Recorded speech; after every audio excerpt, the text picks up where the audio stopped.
Yo no soy un pesimista. Yo creo que la humanidad tiene un futuro brillante.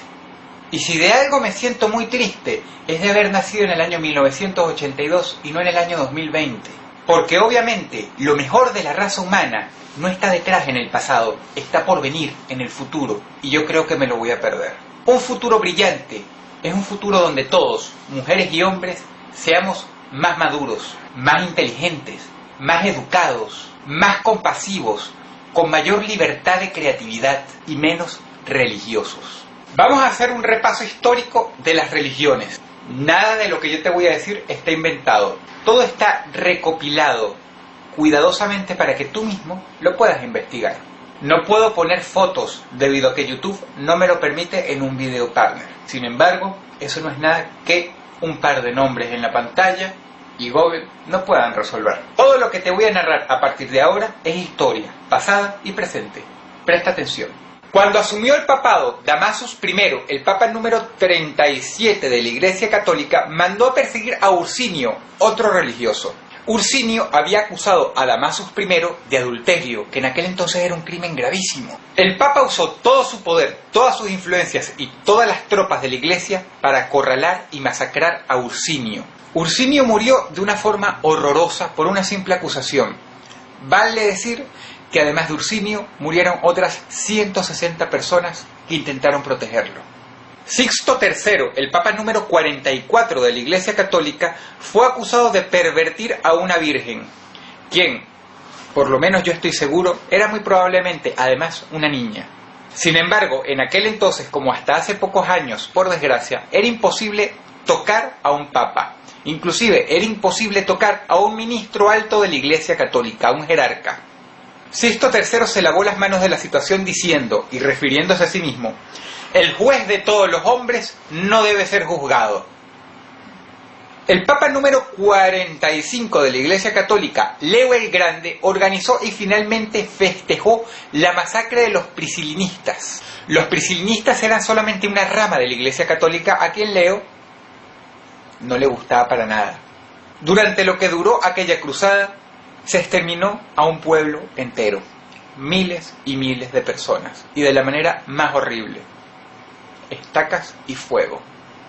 El rabino Ginsburg, un gran jerarca del judaísmo, quien reside en Israel, dice que es perfectamente válido para un judío asesinarte y robarte el corazón si ese judío o cualquier otro judío necesita uno. Lamentablemente, el rabino Ginsburg no es un personaje nefasto que haya existido hace 1000 años, ni siquiera 300, ni siquiera 50. El rabino Ginsburg está vivo. Y esa frase que yo acabo de citar la dijo hace muy poco tiempo.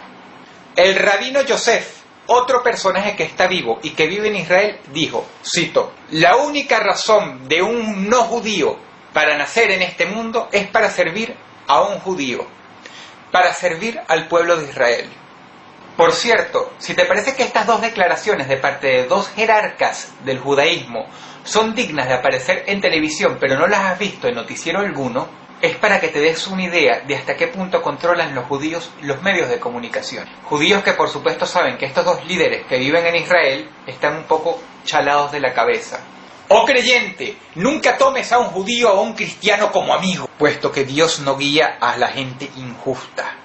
Cuando los meses sagrados terminen, asesinen a los idólatras donde sea que los encuentren. Persíganlos, arréstenlos, embósquenlos, masacrenlos. Esos dos pasajes que yo acabo de citar son citas de nada más ni nada menos que el Corán, la Biblia de los musulmanes.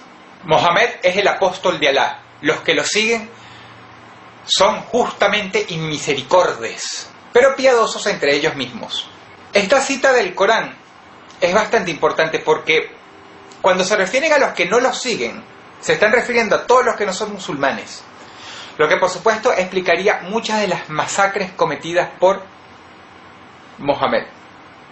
Más de 50.000 personas en España fueron masacradas debido a la Inquisición. Las acusaciones podían derivar desde tener un bebé con una deformidad, lo que por supuesto se atribuía al diablo, y podía variar desde una deformidad real hasta simplemente un labio leporino, y terminaba también en la quema o la masacre de la madre del niño, quien por supuesto era acusada de bruja. La iglesia atribuía eso al diablo. El rabino Yosef de Israel nos compara a todos los que no somos judíos con burros, y que como buenos burros tenemos que vivir una vida al servicio de los judíos. Lo horrible es que este rabino seguramente dijo esto en el auditorio más grande de todo Israel, en medio de vítores y aplausos. Y en cuanto a los musulmanes, bueno, me enteré hace poco de que colgaron a 2 chicos de 17 y de 19 años, quienes eran mejores amigos, pero estaban acusados de ser homosexuales. El hecho se llevó a cabo en una plaza pública, en medio de el apedreo, los escupitajos y el clamor de miles de musulmanes. Y mientras tanto, el otro día tuve que tragarme parte de un correo electrónico de una católica furibunda quien decía que nosotros los ateos también hemos sido responsables de grandes males en la humanidad porque que Hitler era ateo. Como todo argumento proveniente de un fanático religioso, 3 minutos de investigación echaron por tierra la mentira y la estupidez.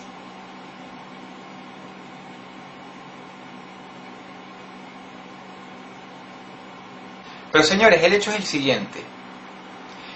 Cuando Hitler masacró a 4 millones de judíos, creer en Dios no tenía nada que ver en eso. No es como la Inquisición, no son como las cruzadas santas. Así como el ateísmo no tiene absolutamente nada que ver con las 20 millones de personas que Joseph Stalin mató, lo que asesinó a la gente en el holocausto nazi y el holocausto soviético fueron ideologías políticas, no el ateísmo ni el teísmo. Eso fue completamente diferente. Fueron aberraciones llamadas nazismo y comunismo. Vuelvo y repito, la Inquisición, las guerras santas organizadas por musulmanes y el complejo de superioridad de muchos líderes religiosos sí tienen que ver con la religión, porque sus religiones son la piedra angular del daño que le causan a la humanidad. Por supuesto, no faltará quien diga que Dios no tiene nada que ver con lo anterior nombrado, que eso solamente fueron acciones ocasionadas por los hombres. Con el perdón, esa a mí me parece una excusa estúpida. Un guión escrito en 5 minutos, como el que usan todas las personas creyentes para tapar las enormes falacias argumentales que hay en todo esto. Pero bueno, supongo que las excusas incoherentes sirven también para la gente incoherente. Yo prefiero creer que las guerras derivadas de la religión fueron simplemente guerras de dinero y de poder, con líderes que se autoengañan mucho y que engañan mucho más a la masa de gente ignorante a nombre de un personaje ficticio llamado Dios. Decir que Dios le deja libre albedrío a las personas a mí no me dice nada, porque yo no creo en Dios. Yo lo que creo es que a nombre de Dios se han cometido muchas atrocidades, muchas barbaridades, y a nombre de ese personaje ficticio se han ocasionado no solamente muchas guerras, sino ha sido usado por muchos hombres para obtener poder. Morir de cáncer hace 60 años era cosa segura. Hoy hay muchos casos de cáncer que en cambio se pueden curar. ¿Acaso la respuesta a esta mejoría es que Dios nos quiere más hoy que hace 60 años? Una pregunta, ¿acaso rezarle a Dios hasta el hartazgo hace 60 años servía para salvarte de cáncer? Porque era una muerte segura, vuelvo y repito. Es increíble como tras varias sesiones de quimio y tras varias sesiones de terapia moderna, la gente que se cura, que logra salir de ese mal, todavía va y le agradece a Dios. Es una cuestión cultural muy fuerte, pero se los garantizo. Dios no tuvo nada que ver en la curación de esas personas. Y Dios tampoco tuvo nada que ver en la gente que se murió de cáncer hace 60 años. Porque Dios no existe simplemente. Yo no creo en Dios, yo no creo en Jesús, yo no creo en Moisés, yo no creo en salvadores mesiánicos, yo no creo en religiones. Para mí, Dios y las religiones no son más que cuentos chinos.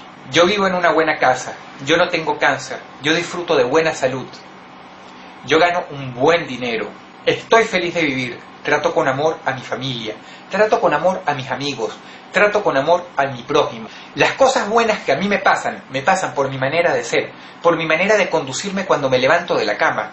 No porque un ser inexistente esté contento conmigo de entre 6.000 millones de seres humanos. Y también sé que la mayoría de las religiones no hacen todas esas cosas que dije hace minutos. No lo hacen porque ya no tienen tanto poder como tenían antes. Porque ahora, antes que la iglesia, están los estados que gobiernan los países. Y aunque los políticos son gente idiota por naturaleza, son un poco más cuerdos que los líderes religiosos. Hombres que en su mejor momento entienden que debe haber una separación entre el Estado y la iglesia. Porque si no, empiezan a ocurrir cosas como las que vemos en Irán, donde hoy día, en pleno siglo XXI, existe una constitución que rige a sus ciudadanos como una versión del Viejo Testamento. Sin embargo, el hecho de que ya no puedan organizar las guerras que organizaban antes o las matanzas que organizaban antes no evita que las religiones sigan siendo la piedra angular de atraso e inmadurez. Los católicos siguen rechazando a los homosexuales, el Estado israelí es irónicamente cada vez más fascista y más hitleriano, y muchos musulmanes son cada vez más medievales. La Iglesia quiere detener el avance del análisis de las células madres que pueden derivar de las curas más maravillosas inventadas por el hombre, y todo por una estúpida creencia religiosa. En Irán, las mujeres representan menos en el seno familiar que un perro. Un hombre no irá preso si le pega a su mujer, un hombre no irá preso incluso si la viola. Y sobre todo, si el hombre se quiere deshacer fácilmente de su mujer, lo único que tiene que hacer es ir a una comisaría y decir que le fue infiel, sin pruebas en la mano. Porque en Irán, que es un estado religioso totalmente, donde no hay ninguna separación de poder entre la fe y el Estado, las declaraciones de un hombre valen 20 veces más que las de una mujer. Y esto que acabo de decir no es tanto misoginia per se, porque las religiones siempre han sido misóginas. Es simplemente el producto de vivir bajo el yugo de un Estado religioso. Las religiones, por excelencia, siempre han sido lastre del progreso humano. Han sido partícipes del subdesarrollo intelectual del hombre, del encadenamiento mental de los seres humanos. Por cierto, para tu información, los grandes artistas del Renacimiento y las grandes obras de arte del Renacimiento no aparecieron gracias a la Iglesia. Aparecieron cuando se modernizó la fe y se estableció que pintar a Dios en un cuadro no te garantizaría que te quemaran vivo en una hoguera. Lo que hizo posible la era del Renacimiento fue un destape, el destape de una represión religiosa brutal que alentó a la aparición de muchos artistas. Lo siento, pero la Iglesia no tuvo nada que ver en eso. La prueba está en Miguel Ángel, uno de los más grandes artistas de la historia. ¿Ustedes saben qué pensaba él de la Iglesia? Está bien documentado. Un futuro brillante es un futuro con amor, con compasión hacia el prójimo, con total libertad creativa, con derechos para todos, un futuro con ciencia y con avances que permitan mejorar todavía más nuestra calidad de vida, un futuro con más educación, un futuro donde comprendamos quiénes somos, donde entendamos la biología humana, que el periodo menstrual de la mujer no sea algo relacionado con vergüenza y con suciedad, producto de algo estúpido que aparece en un libro escrito en una era donde se creía que las lluvias y las tormentas las ocasionaba Dios.